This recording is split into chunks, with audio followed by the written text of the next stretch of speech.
নমস্কার বন্ধুরা, অনুভা রান্নাঘরে আরো একটি নতুন রেসিপিতে সবাইকে স্বাগত জানাচ্ছি। বন্ধুরা, আজকে আমি ঘরে থাকা মুড়ি দিয়ে তৈরি করে দেখাবো সকাল বিকালের জন্য ঝটপট একটি নাস্তা রেসিপি। এই রেসিপিটি তৈরি করা যতটাই সহজ, খেতে কিন্তু আর তার থেকে অনেক বেশি মজাদার। আর সবচেয়ে বড় কথা হলো এটা কিন্তু খুবই স্বাস্থ্যকর। এটা কিন্তু আপনারা বাচ্চাদের স্কুলে টিফিনেও দিতে পারেন। আসুন তাহলে দেখে নিন বন্ধুরা আমার আজকের এই রেসিপিটি। বন্ধুরা, আজকের এই রেসিপিটির জন্য আমি একটি পাত্রের ভিতরে নিয়ে নিচ্ছি 2 কাপ মুড়ি। আমি এখানে টাটকা মুড়িটা ব্যবহার করছি, আপনারা চাইলে কিন্তু ঘরে থাকা নরম মুড়িটাও ব্যবহার করতে পারেন, সেটা দিয়েও কিন্তু রেসিপিটি খেতে একই রকম লাগবে। এবার প্রথমেই আমি মুড়িটাকে খুব ভালো করে ধুয়ে নেব। যেহেতু মুড়ির ভিতরে প্রচুর পরিমাণে ধুলোবালি থাকে, তাই মুড়িটাকে ধুয়ে নিলে কিন্তু এটা স্বাস্থ্যের পক্ষে খুবই ভালো হবে। এইভাবে 2-1 বার জল পাল্টে পাল্টে আমি মুড়িটাকে খুব ভালো করে ধুয়ে নেব। মুড়িটাকে আমি খুব ভালো করে ধুয়ে নিয়েছি, আর এবার আমি ধুয়ে নেওয়া মুড়িটাকে এই জল থেকে এইভাবে তুলে নেব। আর তুলে আলতো হাতে এইভাবে একটু চেপে চেপে এর ভিতর থেকে এক্সট্রা জলটাকে বের করে নেব। তারপর এই মুড়িটাকে অন্য একটি বড় জায়গার ভিতরে নিয়ে নেব। বাড়িতে দেখবেন অনেক সময় মুড়িটা বেশি হয়ে যায়, ঘরে পড়ে থাকে, খাওয়া হয় না। আর বাচ্চারা তো মুড়ি খেতেই চায় না। বাচ্চাদের যদি এইভাবে মুড়ি দিয়ে একটা ইউনিক রেসিপি তৈরি করে দেন, এটা যেমন স্বাস্থ্যের পক্ষে খুবই ভালো, আর তাছাড়া কিন্তু এটা পেট ভরতেও খুবই সাহায্য করে। মুড়িটাকে আমি ভালোভাবে ধুয়ে নিয়েছি, আর এখানে আমি 2 কাপ মুড়ি দিয়ে রেসিপিটি করছি। আপনারা কিন্তু আপনাদের পরিবারের লোক বুঝে মুড়ির পরিমাণটা বাড়িয়ে কিংবা কমিয়েও দিতে পারেন।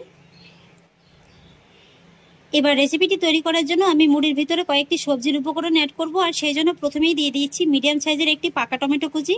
টমেটোটার কিন্তু আমি দানাটাকে ফেলে দিয়েছি।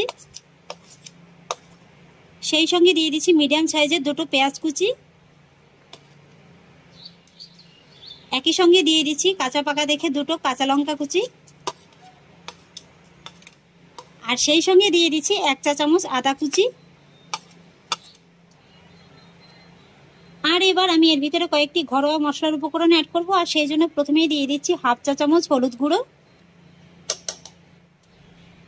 1/4 চা চামচ লাল লঙ্কার গুঁড়ো। তবে যদি বাচ্চাদের জন্য করেন তাহলে কিন্তু এখানে লঙ্কার গুঁড়োটাকে স্কিপ করে যেতে পারেন। সেই সঙ্গে দিয়ে দিচ্ছি 1/2 চা চামচ কালো জিরে। এখানে এই রেসিপিটাতে একটু কালো জিরে দিয়ে দেখবেন, খেতে কিন্তু খুবই ভালো লাগে। আর একই সঙ্গে দিয়ে দেবো 1/4 চা চামচ কালো গোলমরিচের গুঁড়ো। আর সেই সঙ্গে দিয়ে দেবো 1/2 চা চামচ চাট মশলা। আর তারপরে দিয়ে দেবো কিছুটা পরিমাণে ধনেপাতা কুচি। তারপরে দিয়ে দেবো 1/3 কাপ বেসন, আর তার অর্ধেক কর্নফ্লাওয়ার। এখানে কিন্তু কর্নফ্লাওয়ারটা রেসিপিটাকে ক্রিস্পি করতে সাহায্য করে, আর এখানে আপনারা কর্নফ্লাওয়ারের পরিবর্তে চালের গুঁড়োটাও ব্যবহার করতে পারেন। এবার সব শেষে দিয়ে দেবো স্বাদ অনুযায়ী লবণ। এবার প্রথমেই আমি একবার হাত দিয়ে খুব ভালো করে মেখে নেব।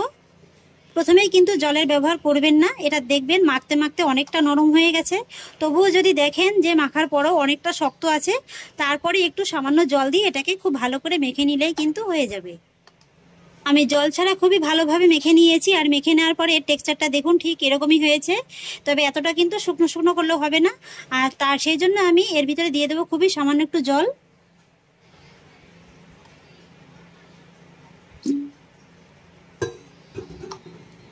জলটা দিয়েও ভালো করে মেখে নেব। আপনারা নিশ্চয়ই দেখতে পেয়েছেন আমি জলের পরিমাণটা কতটা কম দিয়েছি। এই যে অল্প জলেই কিন্তু এটা খুব ভালোভাবে মাখা হয়ে গেছে।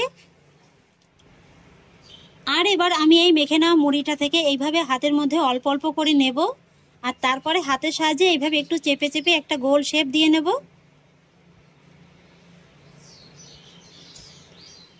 আপনারা চাইলে কিন্তু আজকের এই রেসিপিটা এইভাবে গোল করে নিয়েও করতে পারেন, আবার হাতের সাহায্যে একটু চ্যাপটা করে নিয়েও কিন্তু রেসিপিটি করতে পারেন। তবে গোল করে নিলে কি অসুবিধা আর একটু চ্যাপটা করে নিলে কি সুবিধা সেটা আমি আপনাদের বলে দিচ্ছি। এইভাবে যদি গোল করে নিয়ে রেসিপিটি তৈরি করেন তাহলে এটা ভাজতে কিন্তু বেশ অনেকটা পরিমাণে তেল লাগবে, আর তাছাড়া ভাজতেও কিন্তু বেশি সময় লাগবে। তবে যদি এইভাবে একটু চ্যাপটা করে নেন তাহলে কিন্তু তেলের পরিমাণটা খুবই কম লাগবে, আর ভাজতেও কিন্তু সময়টা খুবই কম লাগবে, আর তাছাড়া ভিতরটাও খুব সুন্দরভাবে একেবারে ভাজা হয়ে যাবে। এই যে দেখুন হাতের সাহায্যে একটু চ্যাপটা করে নিয়েছি, আর তারপর চারিধারটা এইভাবে একটু ঘুরিয়ে ঘুরিয়ে আমি সমান করে দিচ্ছি। এই যে বন্ধুরা আমার একটি নাস্তা তৈরি করা হয়ে গেল।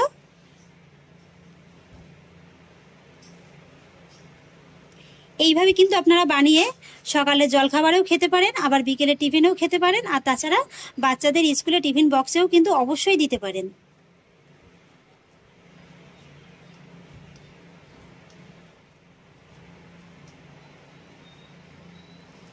একই রকমভাবে আমি আরেকটি তৈরি করে নিলাম, আর এইভাবে সবকটি নাস্তা আমি তৈরি করে নেব। একে একে সবগুলো নাস্তা আমি তৈরি করে নিয়েছি, আর এবার আমি এই নাস্তাগুলোকে সব তেলে ভেজে নেব। আর ভেজে নেওয়ার জন্য আমি গ্যাসে একটি ফ্রাই প্যান বসিয়ে দিয়েছি। প্যানে দিয়ে দেব পর্যাপ্ত পরিমাণে সাদা তেল। তবে এখানে কিন্তু তেলের পরিমাণটা আমি খুব বেশি দেব না। আমি আজকের এই রেসিপিটি শ্যালো ফ্রাই করব, আপনারা চাইলে কিন্তু ডিপ ফ্রাই করেও ভেজে নিতে পারেন। মিডিয়াম আঁচে আমি তেলটাকে ভালোভাবে গরম করে নিয়েছি। এবার একটা একটা করে নাস্তা আমি গরম তেলের ভিতরে ছেড়ে দেব।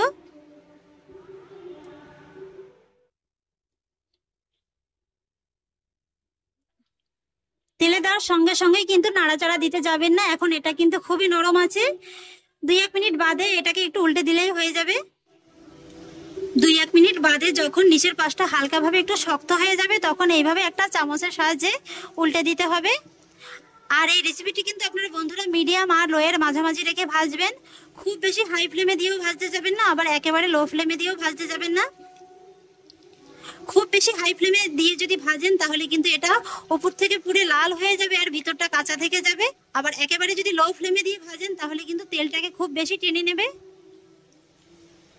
পরপর আমি সবকটাকে উল্টে দিলাম। একই রকম ভাবে যখন অপর পাশটাও হালকাভাবে হয়ে যাবে তখন উল্টে দেবো। আর এইভাবেই উল্টে পাল্টে আমি এই নাস্তাটাকে গোল্ডেন ব্রাউন করে ভেজে নেব।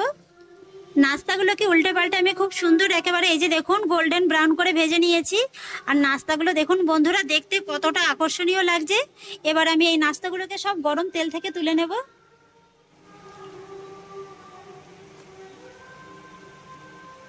তেলটাকে ভালোভাবে ঝরিয়ে নেব।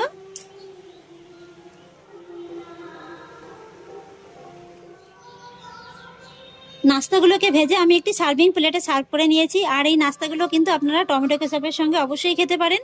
আর তাছাড়া এই নাস্তাগুলো খেতে এতটাই সুস্বাদু হয় যে কোনো কিছুরই প্রয়োজন হয় না, শুধু কিন্তু শুধু মুখে খাওয়া হয়ে যায়। এবার আমি আপনাদের একটা নাস্তা ভেঙে দেখিয়ে দিচ্ছি যে এগুলো কতটা খাস্তা হয়েছে।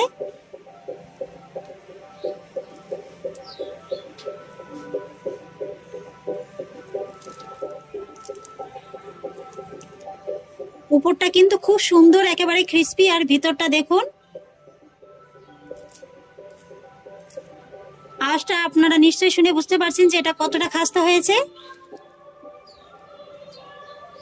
খুবই স্বাস্থ্যকর একটি নাস্তা রেসিপি। তাহলে আশা করছি বন্ধুরা আমার আজকের এই ইউনিক স্বাদের মুড়ি দিয়ে নাস্তা রেসিপিটি আপনাদেরও খুব ভালো লেগেছে। যদি ভালো লেগে থাকে তাহলে আমাকে অবশ্যই একটা লাইক এবং কমেন্ট করবেন, সেই সঙ্গে বন্ধুদের সঙ্গে শেয়ার করবেন। আর প্লিজ বন্ধুরা যদি আমার পরিবারের নতুন সদস্য হয়ে থাকেন তাহলে একটা সাবস্ক্রাইব করে পাশে থাকা বেল আইকনটি প্রেস করে দেবেন। ফিরে আসছি পরের এরকমই অন্য কোনো নতুন রেসিপি নিয়ে। সবাই ভালো থাকুন, সুস্থ থাকুন, ধন্যবাদ।